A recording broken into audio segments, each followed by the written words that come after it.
The treatment of acid mine drainage remains an ongoing challenge in West Virginia and throughout Appalachia. Acid mine drainage, or AMD, is caused when water and oxygen mix with sulfur-bearing minerals in and around coal seams. The resulting discharge lowers the pH and deposits metals, iron, aluminum, and manganese, into any receiving stream it flows into, destroying the aquatic habitat for all but the most pollution-tolerant species.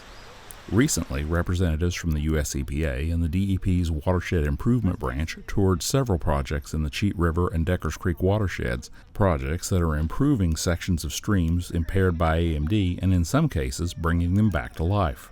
The Cheat is impacted by 9 sub-watersheds heavily impacted by acid mine drainage. Of course, that's not our only impairment, and as we've made progress on acid mine drainage, we are working towards address other issues like sedimentation. It's hard to simply convey the impact that the funds from the non-point source program have had on the Cheat watershed.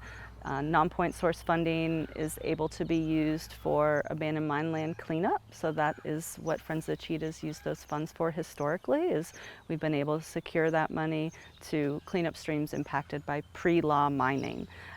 We're able to take that money and match it with money from the Office of Surface Mining.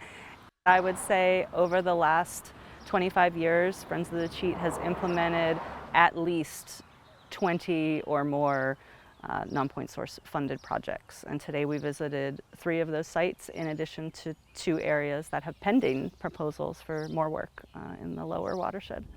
Watershed groups can submit an application for funding to the DEP's Watershed Improvement Branch to help address these issues through the state's 319 program.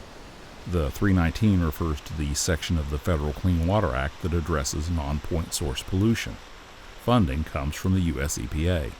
So our primarily biggest challenge of the watershed is acid mine drainage. And so we have put in our 8th treatment site this year, Dillon Creek, treating the Dillon Creek tributary of the watershed. And that is in the upper watershed in Preston County. We're really trying to get the creek for the first time in many, many years to be area that has the capacity to hold native fish.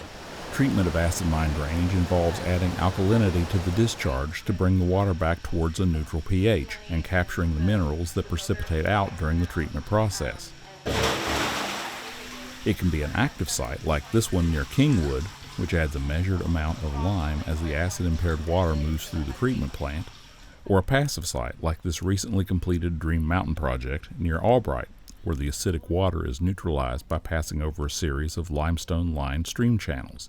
The type of treatment varies depending on the site conditions and the amount of available land for the treatment facility.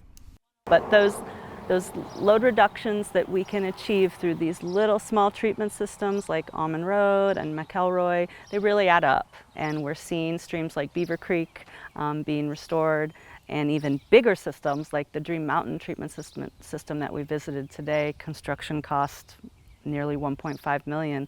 That site is so critical to the overall restoration of the Muddy Creek watershed, and that system is doing a lot of heavy lifting.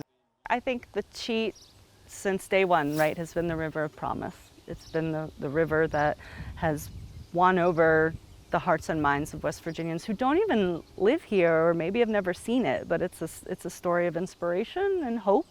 We brought a river back from the dead with partners like DEP, Office of Surface Mining, EPA, citizens, and over 60 private landowners who are integral to this work. Without their permission, we could not advance these projects. So am I hopeful? Am I optimistic?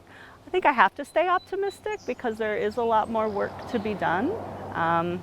But I think that what we've shown is that a dedicated group of people can make a difference in their community, and you have to keep rooting yourself in that foundation because there's a lot of forces against us too. And I think that the next 30 years are going to be very different than our first 30 years, but the Cheat's as good as it's ever been, and it's only going to get better. You can find out more about these organizations and the good work they do by visiting their respective websites, cheat.org for Friends of the Cheat and deckerscreek.org for the Friends of Deckers Creek. And you can find out more about the DEP's Watershed Improvement Branch by visiting our website, dep.wv.gov. In Preston County, I'm Mike Huff for Environment Matters. Thanks for watching.